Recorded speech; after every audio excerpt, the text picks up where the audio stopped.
you're listening to Discovery Debrief. And so did I. It's Jason Isaacs, who was, at some point, some version of Captain Lorca. Right now, I'm just a fan.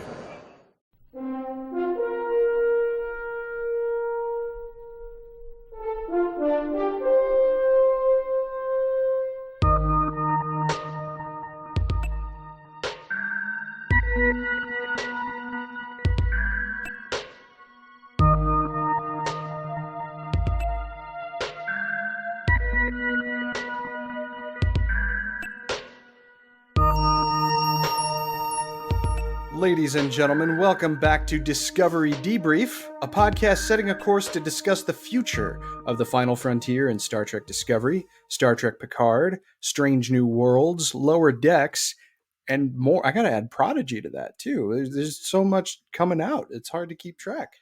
I'm co-host Chris Clow, and I'm joined by two members of our bold panel of Star Trek franchise explorers, including Rachael Clow. Hello. And the heart and soul of our crew, Mr. Cicero Holmes. Just put me back in the damn Western. Oh man, well it's been a minute since we got together, and I take full responsibility for that, so I apologize for our tardiness yet again. But we do have quite a bit to talk about. The subject of today's episode is primarily going to be the majority of Star Trek Lower Decks Season 2. Although we're not going to call this a review, this is more just our impressions so far with the season.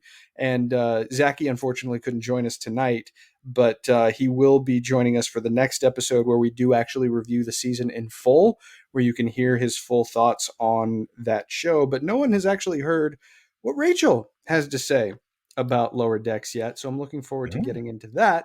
But before we jump into, I guess, the core discussion, Cicero, how you doing, man? Kick us off. What have you been up to?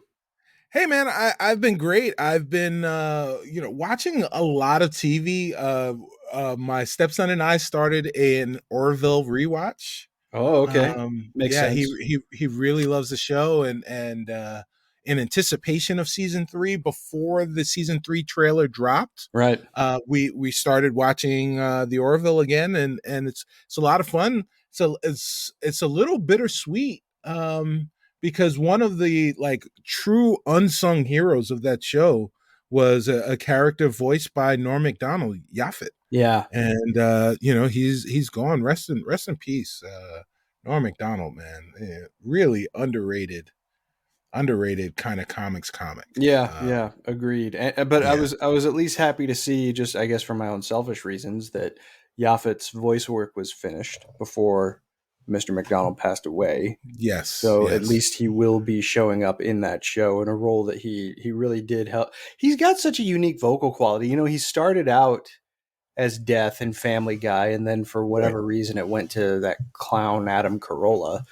But I always preferred Norm Macdonald. And when I was a kid watching SNL reruns, man, he was Weekend Update to me. They showed so many of those that I kind of adopted Norm Macdonald as my primary Weekend Update inspiration, even though he had been off the show for several years by the time I saw his episode. And then I always really liked Dirty Work. I thought Dirty Work was a really funny movie. Him and Dave Chappelle.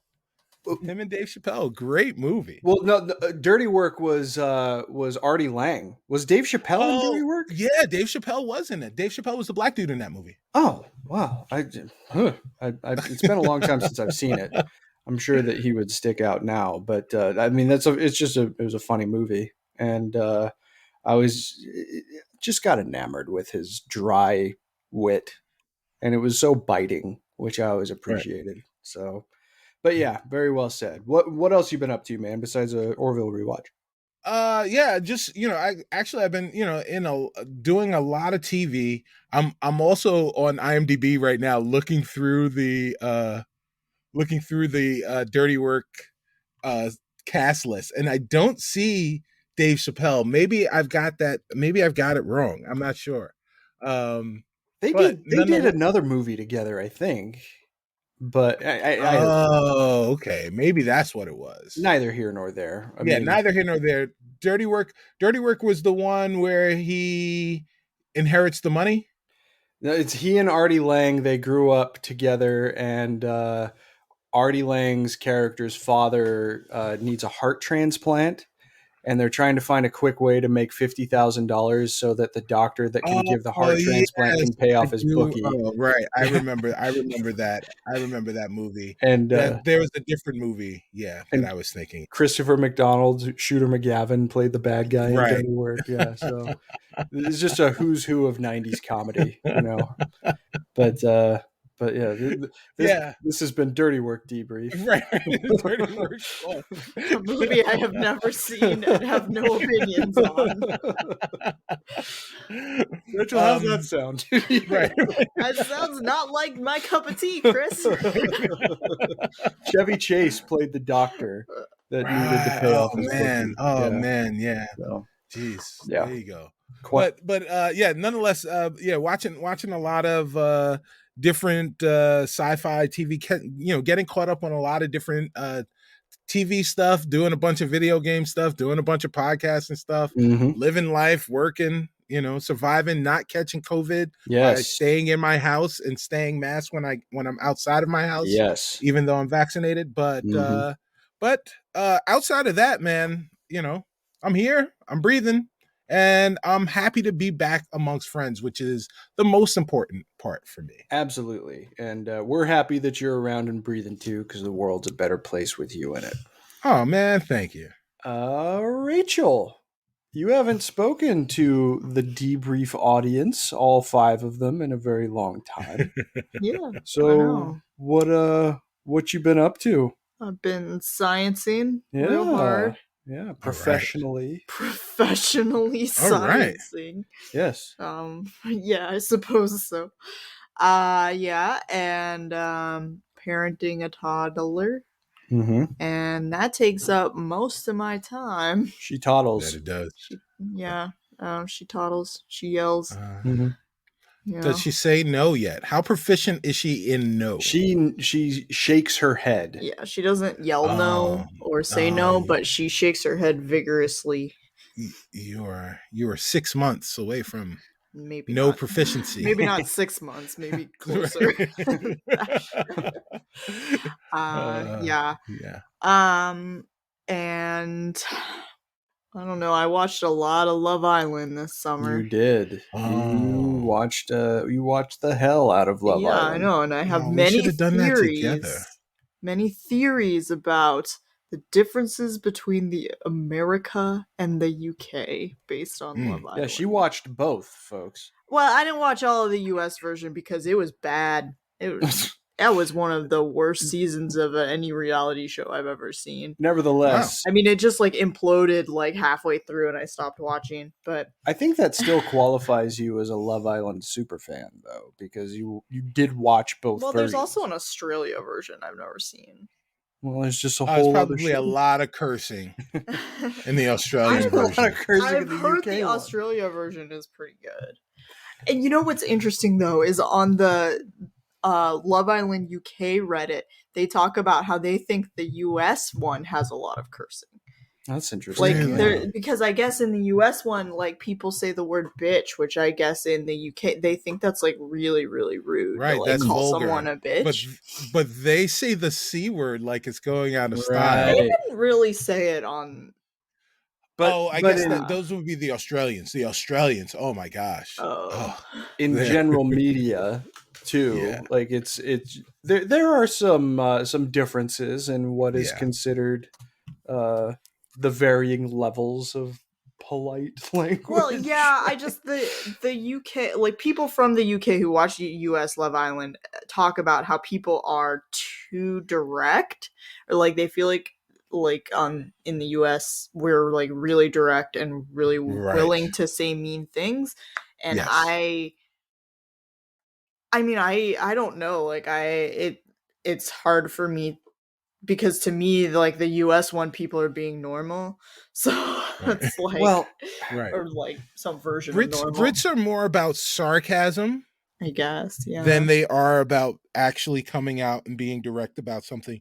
They will use witty repartee or biting sarcasm for some type of insult, but they will not, like, if you ask them a direct question and their answer has to be no, they won't answer in a direct negative. They will do their best to suggest that maybe you try something else. I suppose so. Yeah. That seems complicated. Yeah. I mean, it's all it is, but that's how they operate, so it's easy for them. It's all a moot point because on the Love Island US, no one got mad at anyone because nothing happened, because it was like the worst, like most nothing reality that you've ever seen, and it was very sad. You also watched The Circle. Oh yeah, Oh, nice. I like The Circle. I haven't watched season 2 yet. Feel good. I haven't watched season 2 yet. Look, there's 3 seasons of it now. Is there? Oh crap! You got a lot of circling to do. I got a lot of circling to do. And I was big brothering this summer. That's what I do. It's funny. That's so Star Star Trek adjacency. We checked in just briefly to see what those live streams were like. Yeah. And holy hell, did I feel dirty even checking into those for like 30 seconds. Really? It's so weird. I just because you're straight up you're a straight up voyeur, right? There is no line.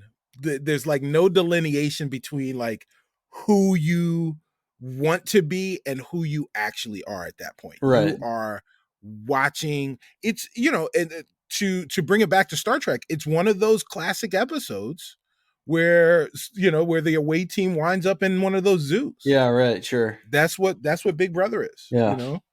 And we just happen to be the advanced civilization that's watching them.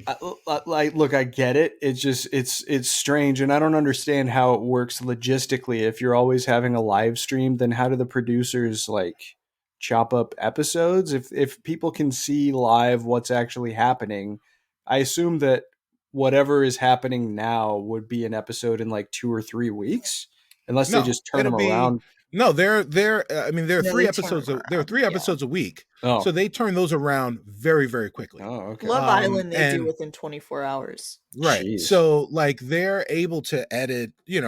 So I mean the thing is, there are live streams that are up, but those aren't produced. Mm-hmm. They're long form. There are all these breaks in between things that are actually happening, and the producers decide that nobody can see that stuff.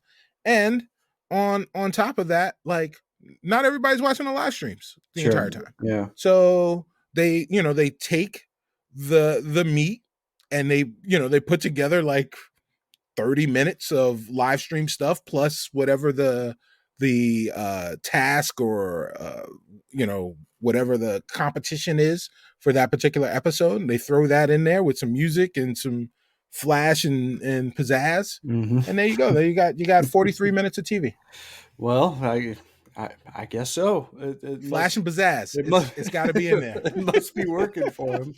Well, anything else you want to share about what you've been up to, Rachel? No, it's not exciting. All right. Well, fair enough.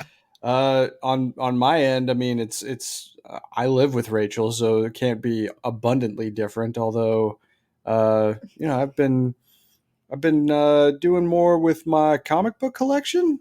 I'm getting ready to replace all the boxes, so that's fun. It's the super boring side of being a comic book fan that I love. Just like, I did not put this in the correct spot. I better put this in a bag and a board and make sure that it's slotted. Pedantic work? He's truly like so at peace while he's puttering around in his comics. Yeah. And I'm sure that it's very like directed and like you have a purpose, but it really from the outside it looks like you're just sort of like puttering about in your comics. Just sort of moving them around and moving all of them into different boxes is going to be quite an undertaking because I've got upwards of 8,000 issues, I think. So oh my god, I've got to you guys live in an apartment?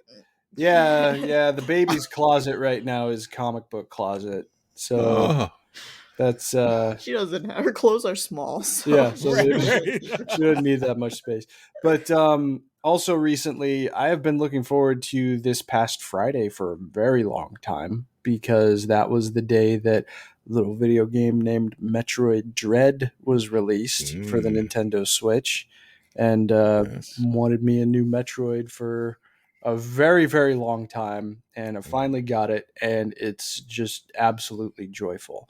You have a Switch, and you're at least halfway interested in the genre that the game provided its name to, give it a shot. Yeah. It's a very good game so far. I'm not very far into it, but I'm just having a blast with it, and Right on. cannot recommend it enough. So that's been what's up with us. I think so we have, there's been so much franchise news in Star Trek Yeah. lately that it's going to be a little too much for us to parse it all out briefly before our core discussion. But we did want to kind of check in and talk about the recently dropped trailer for season 4 of our namesake show of Star Trek Discovery. But other major things that happened, there was an entire Star Trek day that was devoted to the 55th anniversary of the franchise, which in one respect was cool to watch, and in another respect was just kind of deeply frustrating because it didn't seem like they dropped enough new stuff. um, and like there were some strange absences from the broadcast, but it was nice. If you're a Star Trek fan, it's always going to be nice to hear a live orchestra play the themes, and for people who were involved in all of the shows to talk. Sarah Lofton's discussion, or his brief little monologue about being involved with DS9, was probably the best of those. Um, but in general, Star Trek Day was fine.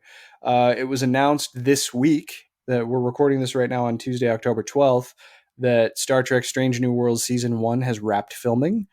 Still no word on an air date for that new show, but we got our first look at it at Star Trek Day, and it revealed some very surprising additions to the cast, not the least of which being classic TOS characters like Nurse Chapel and Cadet Nyota Uhura, Yes. which made my big ass cry. I never thought we'd see Prime Uhura again. And the fact that she's still got some, obviously it's not Nichelle Nichols, but just the character herself occupies such a place in my heart that the idea that we can see some new adventures with her was very moving to me in a way that I wasn't expecting it to be. So that was excellent news. But let's move on a little bit, because I know that I don't know exactly what he's going to say, but Cicero did indicate to me that he has a little bit of something to say in regards to the season 4 Discovery trailer. So let's talk about that.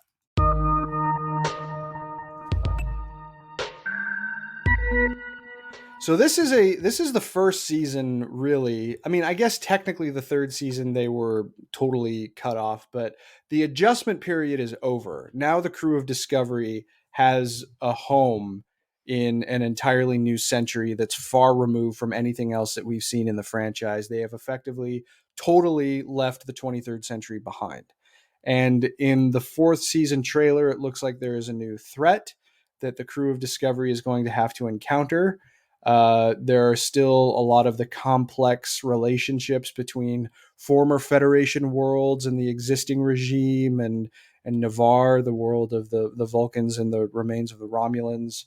But we also got to see some new glimpses at species that we have seen before, including a cast member and a character who appears to have lineage that is human, Cardassian, and Bajoran all at once. So a lot has happened since the Dominion War. But one character in particular seemed to stick out from the trailer, and to the best of my knowledge, I don't think he has been named, but it was a Federation Ferengi officer, and the Ferengi look largely the same, but there's some notable Discovery differences. I don't think that it's as quote unquote extreme a departure as the Klingons were in the first 2 seasons of the show, but they definitely have taken some artistic liberties now that Discovery has access to better makeup technology. So, Cicero, you said you have strong feelings about this Ferengi officer, and I'm dying to know what they are. So yeah, my feelings are, my strong feelings about the Ferengi officer are, oh, great, there's a Ferengi there. My stronger feelings are about the outrage. There's outrage. And Well, yeah, okay. I'm, So first of all, Cicero, I'm sorry to interrupt you, but Rachel just yes. asked that she said there's outrage. Could you Oh, yeah, explain to her what you have seen? sure. Well, Rachel, this may come as a shock to you, right? But Right. Yes. um, but these guys Mhm. took a character type that was beloved and had been around for years, for at the very least 30 years, and now they have access to better makeup and what have you, and they've changed it slightly Oh. so that it looks more Yeah. natural, Well. and Oh, and people seem to have a problem with the fact that these Ferengi don't look like Quark. but um I actually, when I saw it, I thought that it was one of it was pretty similar, especially compared to the uh other alien races that we've seen in Discovery. They I changed relatively little, but Right. I would not disagree. And like Chris mentioned before, the departure was much less radical than the cosmetic departure for the Klingons. And my very, very easy argument to all of the pitchfork and torch folks out there for that are raining down justified hate for Ferengi changing. It's how what are we 1,200 years in the future, 1,800 years in the future, Yeah, thereabouts. right? All right, so we're these are Star Trek fans, right? So it's not a reach to say there's been evolution, right? Like, yeah. Well, 800. I'm a biologist. That's pretty fast for evolution, Right. Well, but is it fast for evolution in terms of uh like because to me it doesn't, like, the Ferengi doesn't look dramatically different, right? I think that right. there are subtle differences, but I think that those subtle differences could definitely be attributed to some evolutionary change. I mean, you could also just say that like we haven't really seen. If you want Right. headcanon, I can give you Right. headcanon that There we've you go. only seen like what 5 or 6 Ferengi Yeah. characters So total, yeah, maybe. maybe 20. Yeah.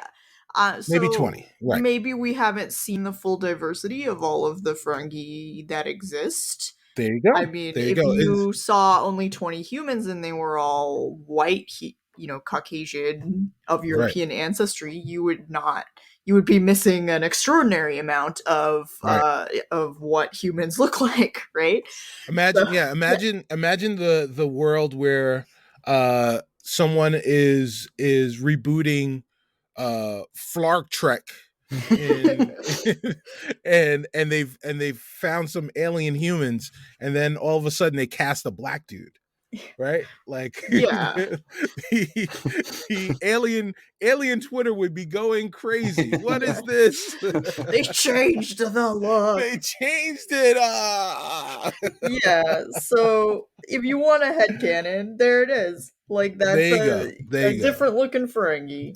Right, there you go. And I like that. And like, it's so I kind of hold, and it's folly for me to do so, but I do it anyway because like, the older I get, the more I turn around and start screaming into the wind. Like, I can't help it. It's gonna happen to you too. There, Cicero, though, But there is a fundamental difference between what you're complaining about and what I would argue is the majority source of these very vocal complaints, which in a lot of cases seem to be older Star Trek fans right, who are so enamored and just solidly behind the original visions of the shows that anything new is totally unacceptable, and you aren't doing that. right. Well, but that's the thing, right? Like, uh the original visions of the show were not the original visions of the show. The original versions of the characters that you got was the best they could afford at the time. Right? Those weren't the visions. And I mean, think about it this way. The special editions were Lucas's visions of the original trilogy, right? Like, it doesn't mean that it's always going to be great, but that was his vision. And he got to fulfill his vision. And that's what and that's what we're stuck with for the rest of history. But like, what my thing is in terms of like being an old man kind of screaming into the wind is I hold Star Trek fans to my own detriment to a higher standard because of the content we consume. Absolutely.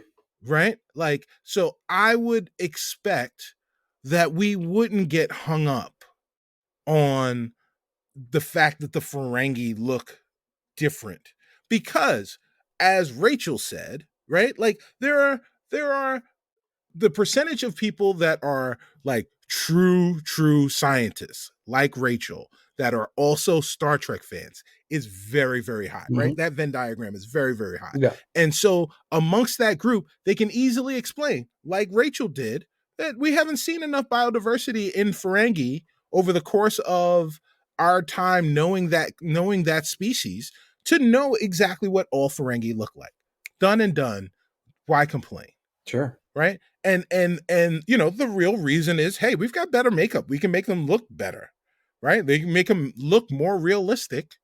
And make them look less like humans in makeup. And you know what is that Quark does not look like a season 1 TNG Ferengi. Yeah. Absolutely not. Absolutely not. Like they changed the Ferengi from show to show. Right. They changed other Yeah, how about the Trill? Yeah. Right. The spots have appeared and the the ridge is gone. Yeah, you didn't hear people when Jadzia showed up on the first episode of DS9. Where's her forehead bumps? I'm sure there was someone saying. Well, maybe.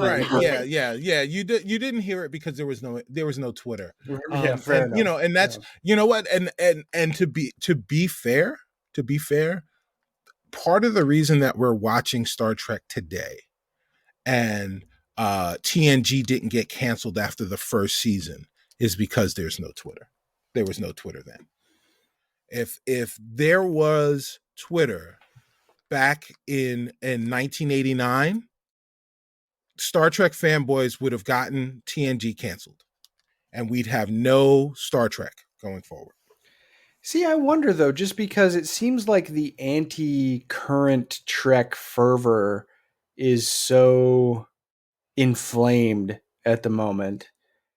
But very much like other kinds of inflamed social media movements outside of like maybe one or two associated with media that I can think of, there's not been any slowdown in Star Trek from this regime, right? There seems to be very little effect from those more militant segments of fandom on Star Trek because the response isn't Alex Kurtzman fired. The response is 5 new shows developed by Alex Kurtzman.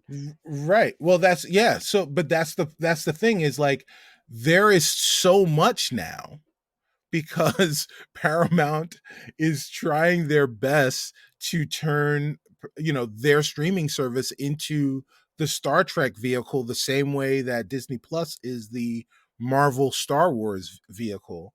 That the hate boys, the Not My Trek crowd, doesn't have enough time to muster up strength to Not My Trek, the new show, because by the time they get ready to create the hashtag, another new show is premiered or at least announced. It seems like the Not My Trek folk are being uncustomarily silent when it comes to criticizing the incoming Strange New Worlds. Yeah, why? Because they haven't seen it yet. I'm sure that's part of it, but they wanted that show too. Like, oh yeah, sure. It's the one instance where it feels like old and new is unified in a desire for something, But And I mean, still, that being said, when the show is out, yeah, those people are still probably going to find something to whine about. right. And you know what? I think if I can predict a little bit, I think that we're going to get a little bit of that from Discovery season 4 as well. Mm-hmm. This is almost like, and I kind of said that about about season 3, but season 3 to me was kind of like a season 0, and I think that season 4 of Discovery is actually season 1 of what this show is. Sure. Right? The preliminaries are out of the way. Right. The preliminaries are out of the way. They have built a new world. They have established themselves in this new world. And now we can go and have the further adventures of, the ongoing adventures of Burnham and her crew on the Discovery in this strange new galaxy with strange new worlds. Mm-hmm. And because of that, I think that we'll have the opportunity to have those. It won't be completely serialized, or it won't be completely procedural, but it will have procedural elements to it, where we'll have like the alien of the week, or the crisis of the day. I think there's plenty of opportunity for that, and I think those people that have been clamoring for that, I can just jump into an episode of Star Trek, will be able to get it from Strange New Worlds and from Discovery, I think, going forward. Yeah, well, hey, I mean, what's old is new again. The episodic format is not something that has been common in television for a long time. And look, and I think I told everyone on the panel when season 2 of Discovery ended, I was rather displeased about the idea that we were getting so far away from the 23rd century. I liked the idea of filling out the 23rd century more. And now, everybody who wanted the all new Trek and everybody who wanted the 23rd century, which might have just been me, I don't know, but sounds like it wasn't. Everybody is catered to. Yeah. I mean, I was going to watch Discovery regardless, because I think that it is a good show with some shortcomings. But the fact that Strange New Worlds is coming, and the fact that we've got a 23rd century show that also takes place aboard the Enterprise, that's a win as far as I'm concerned. Right. So, Rachel, any final thoughts on the Ferengi? No, I mean, I don't care what people are saying on Twitter. See, the thing is, like, it doesn't affect you at all if you just don't look at it. True. Sure. So, well, did you like the trailer? Yeah, it was, one of those trailers where I don't really know what this show is going to be about, although I'm sort of gathering it's some sort of COVID analogy. Which is happening. I mean, you would expect that from Star Trek, right? Yeah. I mean, I think that's apt. Yeah, so COVID analogy. Michael Burnham's going to give a lot of monologues. Well, she's the captain now. She has the more appropriate for her to give monologues. She has the floor. I'll tell you what, and she earned it. And I wasn't as again. I just don't think I generally get as angry as some of these other people too. I wasn't crazy about the uniforms at the end of season 3, but I was happy to see the colors inverted. I was happy to see that they're very vibrant, Mm-hmm. So that's all I got to say about the uniforms. Colors. Look good. I like colors. But let's move on to our core discussion of just kind of our overall impressions thus far, right before the finale hits, of Star Trek Lower Decks Season 2.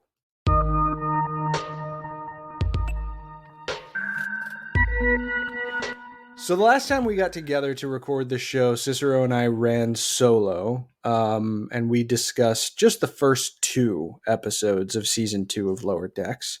We've gotten 7 additional episodes since then. But Rachel, you have not shared your thoughts with our audience about Lower Decks as a show and as an entry in the franchise. What do you think of Lower Decks now that we're so deep into its 2nd season? Lower Decks is easily my favorite of the new Star Treks that they've produced in the last few years. Now, does that include the Kelvin movies, or are you just talking the Paramount Plus stuff? Yeah, just the Paramount Plus stuff for now. I have to think about that more. Okay, all right, But fair enough. Yeah, yeah, no, of the Paramount Plus stuff, since Discovery. Yeah, it's my favorite. I mean, I rewatched a lot of the first season episodes. They're just a delight. That's all I could say, and I love the Easter eggs for like Trek stuff that's in all of them. It's so great, and just so much rewatchability because you can go back and like find little references that they put in. And yeah, I just really look forward to watching it every week, which honestly, like, there's not a lot of stuff I like to watch anymore. So, like, You thought you were grumpy, Cicero. Listen to this one. I don't know, it's just really sad. Like, I just try to watch stuff, and I tried to watch American Horror Story, which I used to like, and I was just like, what? No, it's, like, and so maybe Blue's Clues has just lowered your tolerance for horror and killing and murder. And I don't know. Yeah, there's a lot of things at play. But anyway, I look forward to watching it. It's great. It's funny. I think it's by Trek fans for Trek fans in a lot of ways. And yeah, it's great. Who's your favorite character? I like Tendi. Yeah, sure. And I like all of the characters in their ways, but yeah, I like Tendi. She's interesting, and I like Badgie. You got a Badgie shirt that says, Nice. "Can I teach you a lesson?" Yeah, I like Badgie, and I like Excretus of Borg. See, I love Shax. Oh yeah. Shax's resurrection was one of my favorite parts of this year. Like, I was bummed when he died, and he just appears with no explanation. Yeah, and every time they broach the topic, it's just they allude to such unimaginable horror. Yeah. It's like, senior officers are always coming back from the dead. In terms of comparing the seasons, do you think this one is hitting a little harder than the last one, or how do you appraise those? I don't know. I think I like this season better, but again, I have to watch it again. But I think that they're like taking a little bit more risks. I think like last week's episode in particular, where they had all the different lower decks and stuff, was really Wedge Dudge. Is that how it was pronounced? Wedge Dudge. Yes. Okay. All right. We looked it up. Yeah, I'm not up to snuff on my Klingon pronunciation. Yeah, so it's I think they're really going for it. I guess I saw like a minor criticism that it was like too raunchy with the simulation. But also come on. the creatures that were having sex, like they look like abominable snowmen. Oh, yeah. Yeah. But I don't know. I mean, I don't care. My kid is way too young to be watching this, so right, yeah. And there's so little raunch in Star Trek anyway. I feel like the tolerance should be pretty high. I don't know. I mean, I think it's a show for adults, so yeah, it's a show for us. Basically, it's a show for people who like grew up in the Berman era, and I know. I'm shocked that I love this show that is made for people who fit my exact description. But there's also like there's the heartwarming stuff too, right? Like when they couldn't get into the party. So Mariner and Boimler went to that bar, and whose names did they see carved into it? It's like, if they got kicked out of the party, maybe we're not so bad after all, you know? Yeah. I like stuff like that. But it's got it. The thing that I was worried about before the show started, as I've told both of you guys, is just I didn't know if it was going to have heart or if it was going to make fun of the show. Cicero, you and I have talked about this a lot. And it feels truthful, and laughs on top of that is just a bonus. So, Cicero, in terms of the second season so far, what moments have stood out to you the most? What would you say are your favorite instances? Not necessarily episodes, but just favorite moments for the season. I love that we have a Temerian in the crew. Oh yeah. Yeah. Because you wind up getting these Temerianisms, and they're the best. They're the best, right? And so I've got a little mea culpa. I've got something that I've got to get off my chest. I have to kind of confess, not only to you guys, but to everyone that's hearing my voice right now, and that's I was expecting not to like season 2 of Lower Decks. And in fact, I went into like the first 4 or 5 episodes of Lower Decks expecting that episode to be the one where they jumped the shark, right? Where it was where I got to say, okay, we get it. You like Star Trek, you're trying to make jokes, but like, like how much blood can you get from this stone, right? And what I realize now is that it's not a stone, it's an onion or an artichoke. Every time you peel away a layer, there just always seems to be more there than what you led to believe, what you were led to believe beforehand.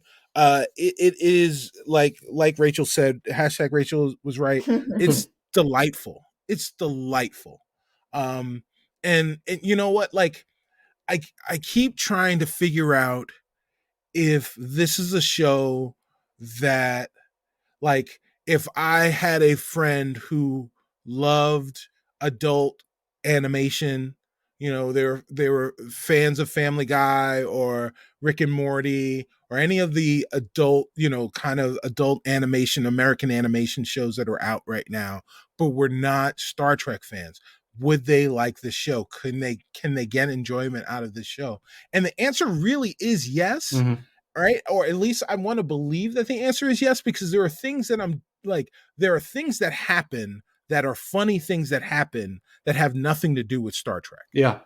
And like that's the thing that makes the show great, is like it's not just I think in our previous episode I said that this show was like a comedian that showed up at a Star Trek convention and totally killed it. Like he just murdered the room. And in lots of ways, that's what the show is. It hits all of, like, you just don't see them coming, but all of the nerdy Star Trek jokes are there, and they just keep slapping you in the face with them, and you laugh at the references because you get them and you understand them, and they're genuinely funny, but they also have genuinely funny things that happen, and enough genuinely funny things that happen that people who don't understand any of that can follow along and enjoy, that it makes the show, like, it becomes a show that I said this last year, but I really do believe it. It can become the gateway drug into Trekdom for non-Trekkers, for people that don't classically did not enjoy Star Trek.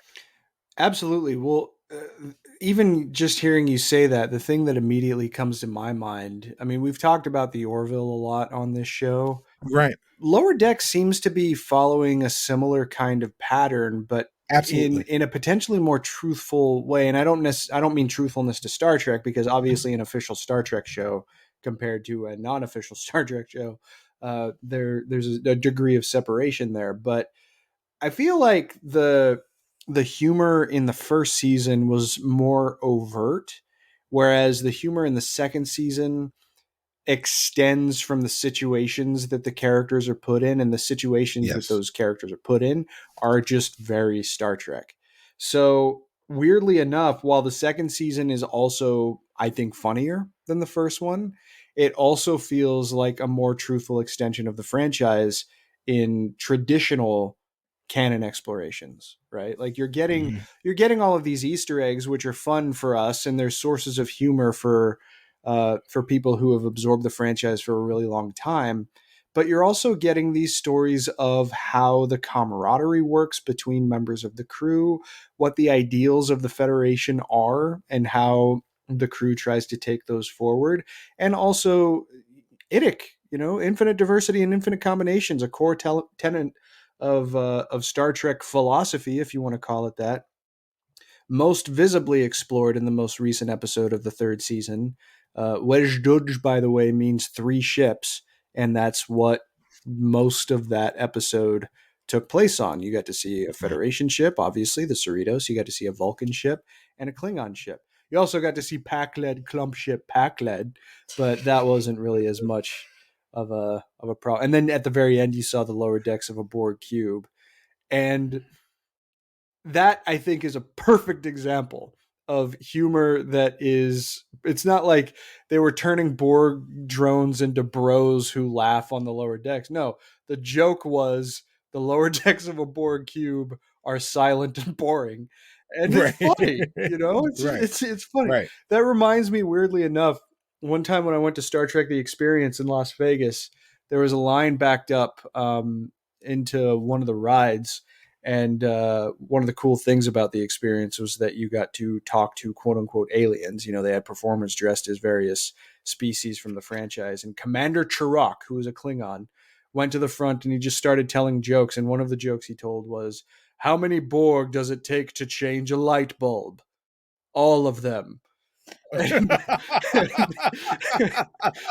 it's just like that's the kind of humor that the show is going for. If you know Star Trek, you get it. And also, no canon violations to be found. It's impressive to me how the writer's room on this show toes the line so much in terms of sticking to the rules that have been established, but are finding enough wiggle room to make jokes about the fact that wiggle room exists, and that people can poke fun without poking fun at how absurd some of the scenarios of the franchise are. So yes, Lower Decks in season 2 just seems to have graduated to a whole other level in my estimation of truthfulness to the core. Yeah, I think part of it is, so like the first season is kind of the proving ground, right? The first season, it's trying to show that it deserves a space on your mantle. And your mantle of fandom. And once you gave it the edge, the corner edge of your fandom shelf, season 2 was the one that came in and was like, "Oh no, we're going to move closer in off the edge. And we're going to earn that space." And every episode, at least for me, every episode I was expecting to take it off the shelf. And I kept picking it up off the shelf, but I kept moving it closer and closer to the middle, because they keep doing the thing that they do well. And now it's its own show where part of what it does is it's self-referential. My one complaint about the show, and it's the most minor one, right? Like it's hand wavy because it's necessary, is just how much information these ensigns have about intimate details that have occurred in recent history.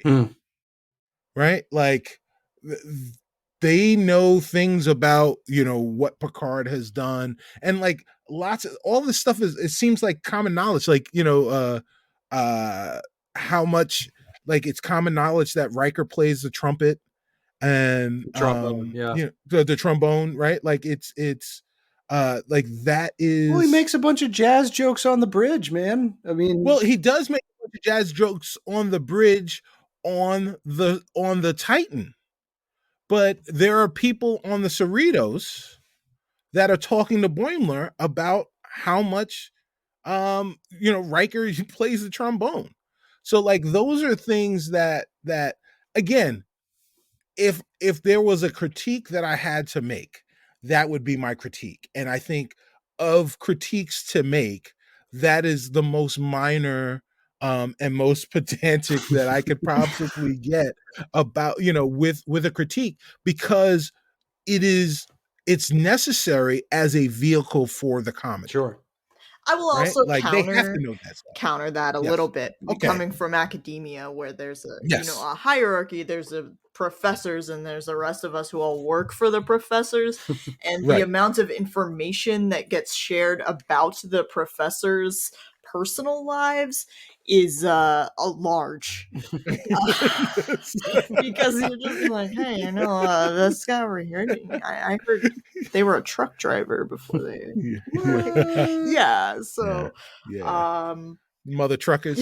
yeah, like you just you do gossip about your superior officers a Right. lot. Well, and this is also the kind of show, just in terms of its core connective tissue to the rest of the franchise, that, since it is animated and since it is primarily going for comedy, I don't think that people necessarily bat much of an eye at the fact that we're getting as many cameos as we're getting from it.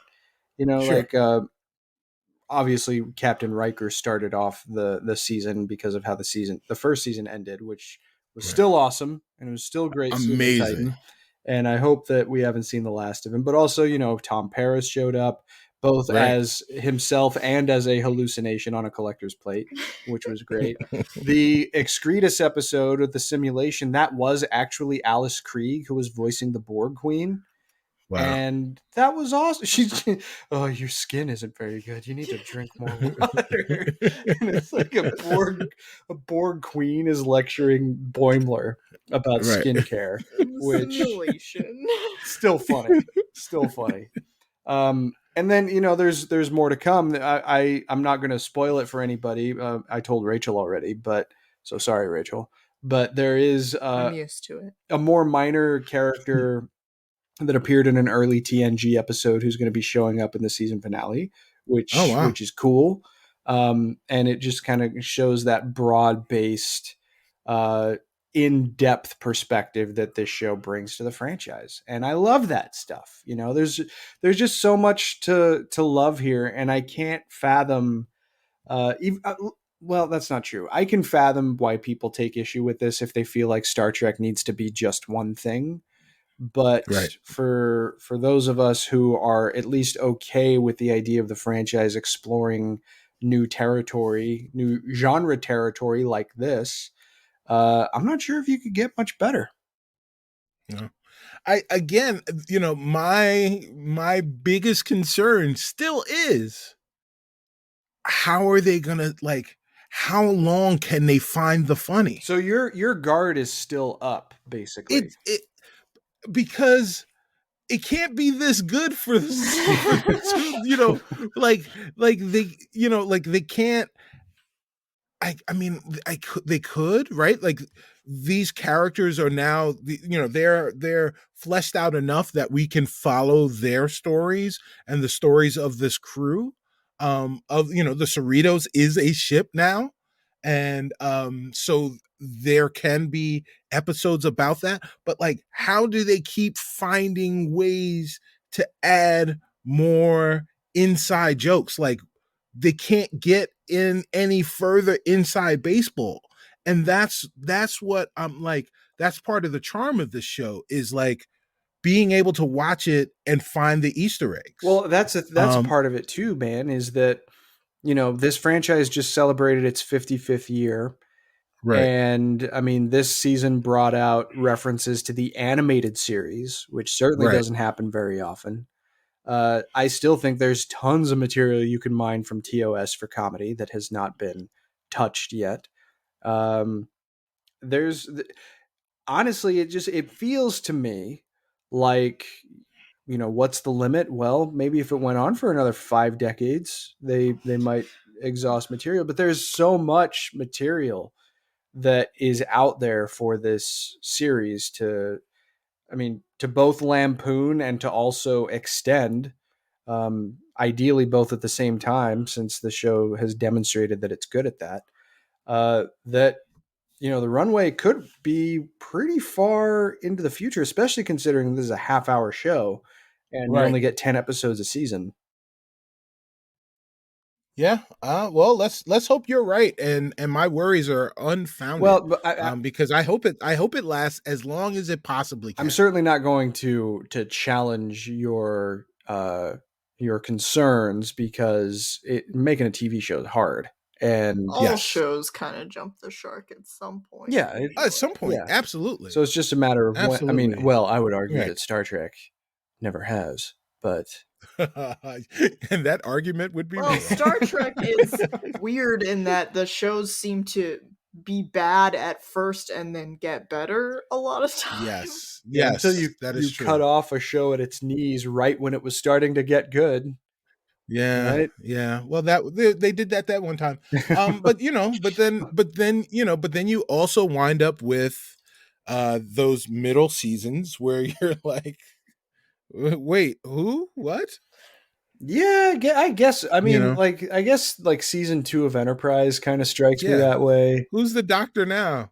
Really, anything pre-Dominion in DS9 can't. Well, maybe even just pre-Worf can strike me that way in Deep Space Nine. Although there were just still some solid episodes. There were some great Yeah. episodes, like the one other potential fuel for comedy when O'Brien and Cisco beam down to that commune, and the crazy person leading the commune locks Cisco in a sun-bathed crate as punishment. Oh, you remember yes, that? that's right. Yeah. That was That's a right. pretty early episode of DS9, but also still a good episode. Yeah. And good character study for Cisco and for O'Brien. But Yeah, that was they like with the holograms. Oh no, that was a different episode. No, they were like Luddites, like they eschewed technology. They were cut off. Yeah, they lost power on their ship. Right, they lost power on the ship, and then But then you realize that that was being prolonged because the person leading the commune didn't want it to end, and it was good. But anyway, all of that to say that there's a lot of room ahead, and as long as this creative team, Mike McMahon in particular, remains passionate about making it, and I mean, I speak from experience, Star Trek fans have quite a lot of passion. Hopefully it's never going to stop, or at least it has a natural life. I'll say that much. Well, look, I like the first 11 seasons in The Simpsons, and I think the rest of it is unwatchable. And you just gotta cherish the good times and pretend like the bad seasons don't exist, and just don't think about them. Yeah, so Star Trek: The Next Generation started in 1990, and DS9 started in 95, and Voyager started in 98. And Enterprise started in 2003. What's your point? No, I was just agreeing with you. Okay. Yeah. And TOS only had one season, some would say. Right. But and the animated series had 4 episodes. Those are fun. Yeah. You got to have a sense of humor about it, as these people clearly do.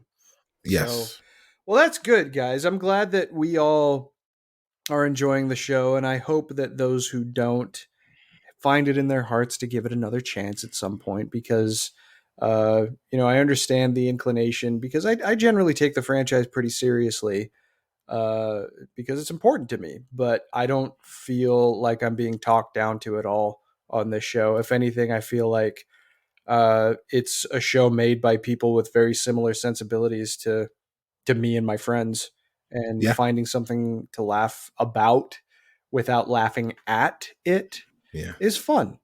And you should give it a shot if you haven't already. But next time we get together, we're going to talk a little more in depth about the season.